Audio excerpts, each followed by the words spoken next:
and welcome back to the channel Capsules. Lendas here for another fitting guide, and this time we're going to look at the Tristan, which is basically the starting point for any drone pilot. And so this video will be the first of a trilogy where I will be moving from the frigate to the destroyer and the cruiser size, and from an alpha clone perspective give you a bit of insight of what to select and what to expect more precisely in terms of DPS and battle combat performance for the different ships. Indeed, for the drones, this is the only frigate that actually accommodate drone outside of the Grista. So if we go to the ship 3 and we look at the Grista, you can see that the Worm is actually also a frigate with drone capabilities, but unfortunately for us alphas it requires advanced skills to be fully effective, advanced small drones, advanced frigate command. So investing in a ship which will cost you, well, I would say close to $1 billion when fully fitted, is certainly not worth it. You will not get the full benefit of the ship. You will not be able to achieve the level of performance that you are entitled to expect from such an expensive hull. So back to the Tristan, which is a tier 3 Galente frigate. It has 2 drone slots, 2 high slots, 1 mid and 2 lows, no internal, as this is still a tier 3 vessel. Before the new insurance system, that was a ship, because it was tier 3, which could be insured. Now it goes all through the regular insurance, and this is a bit of a waste now in terms of descriptives. I think they should remove that altogether from the ship description. In terms of hull bonus, so small drone operation will give you a 5% drone DPS, so 25 increase when you are fully skilled, as well as some drone EHP, which in terms of PvE situation is quite useless because the rats don't shoot back at your drones.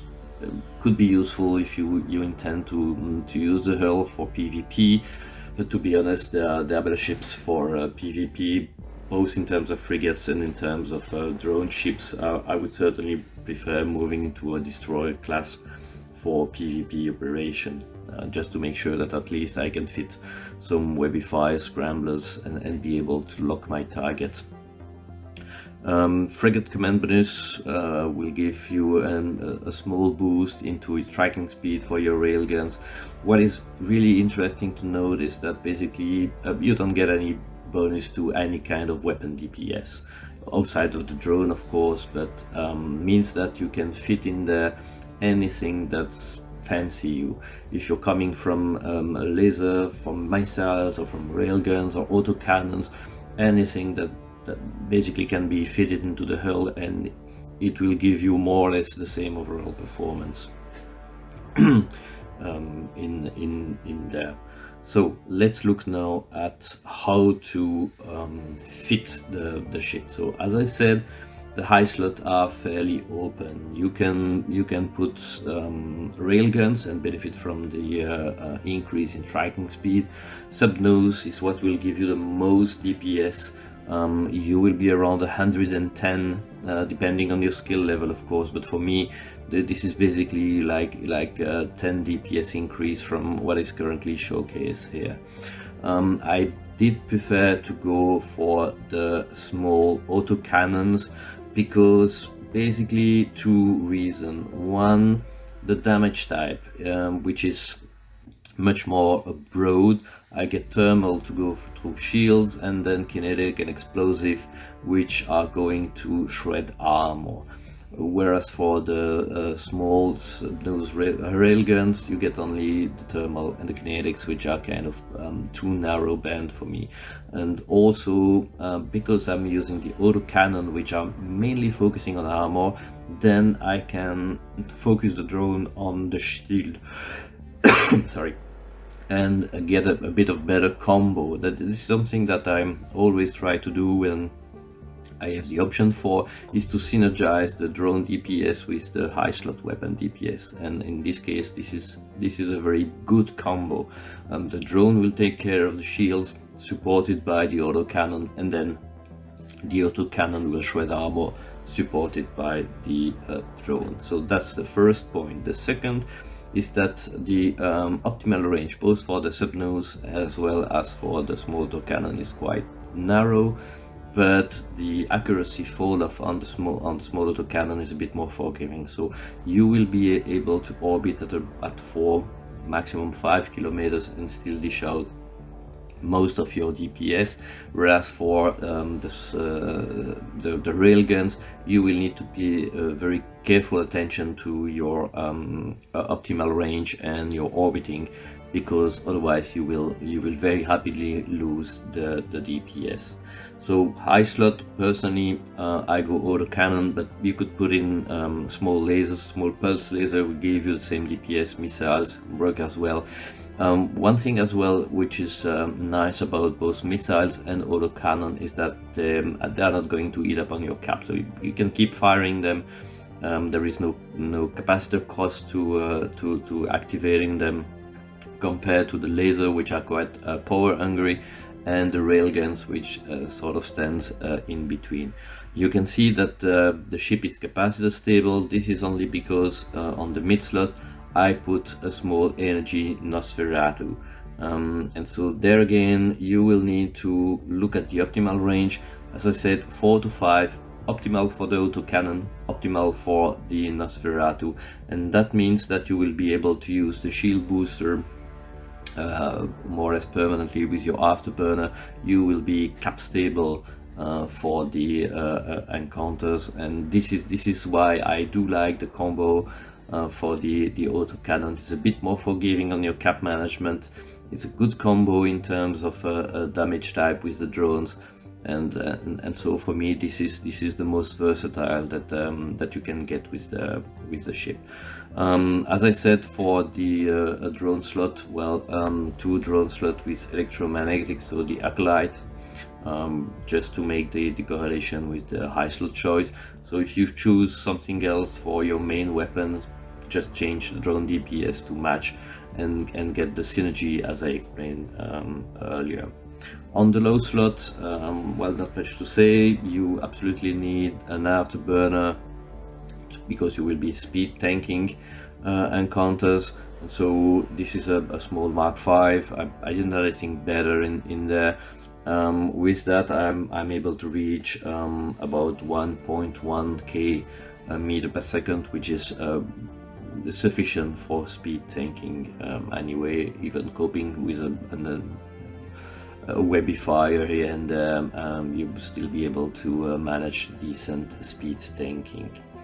For the other low slot, so I went for a Settlers small shield booster, so this is already officer gear and not that expensive, and it's just to be on the safe side. The shield boost amount is a bit better, and it means that you will have a bit more survivability during the encounters. But Mark 5, Mark 7 would certainly be enough. Anyway, speed tanking, normally you shouldn't take any damage except when you are approaching your target in the initial phase. There you can suffer 1 hit or 2 before you engage, and the shield booster will be more than sufficient to cope.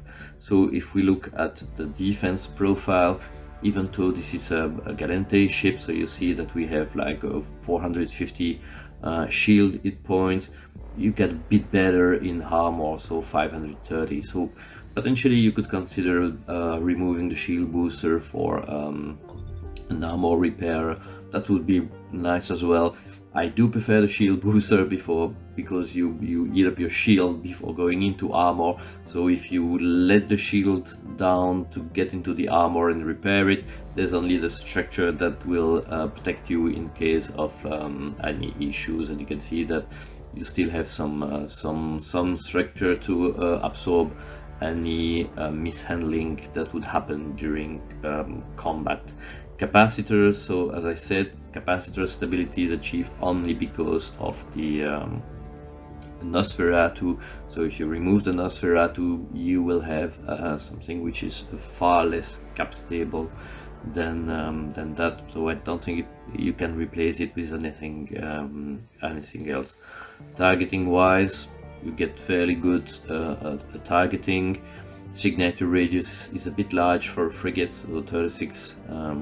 It's a bit on the high end for a frigate. Max stock target 3 units, meaning that even if you don't have census skills maxed out, you should still be able to reach the maximum that your ships can handle.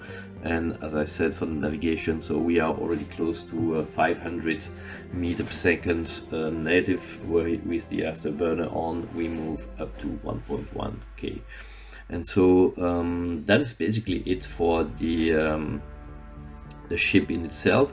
So in terms of skills, what would be useful, of course, frigate command.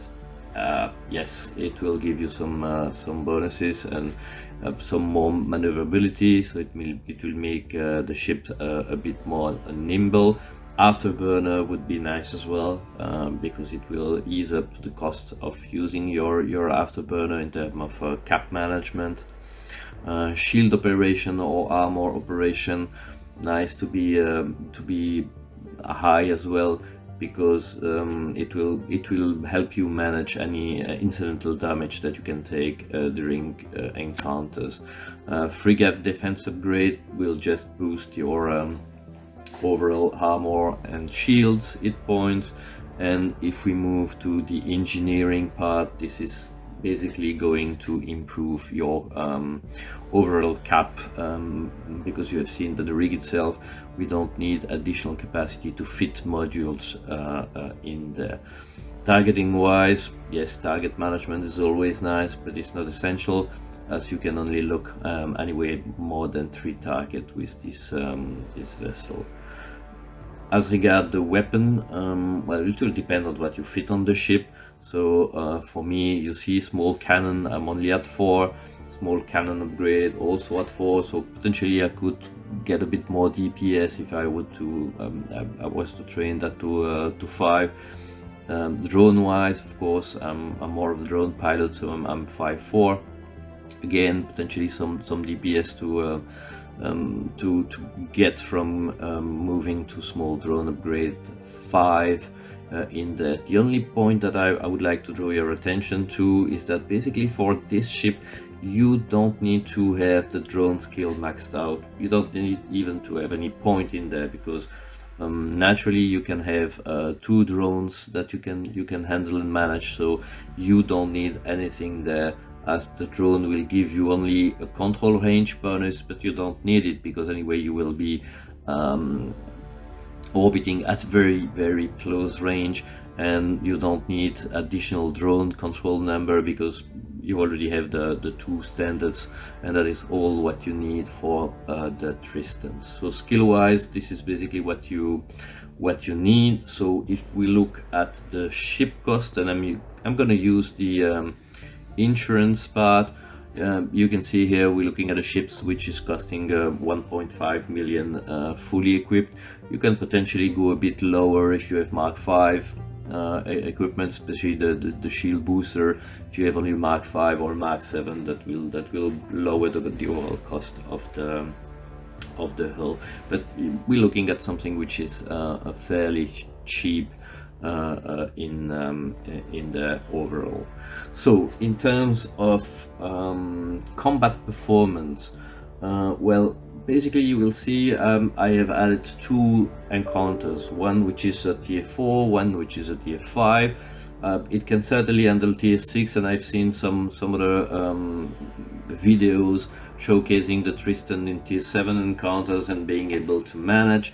This is not unusual, because you're looking at a speed tank, so the bigger the target, the easier it is to handle. And you will see in the if you take the time to watch the 2 encounters, they're anyway compressed in time, you will see that actually for me the tier 4 was more challenging than the tier 5, and this is because in the tier 4 encounters basically the ship distribution is more toward frigates and and destroyers, which are more likely to have higher tracking speed, and so can push you and get you some DPS while you speed tank them effectively.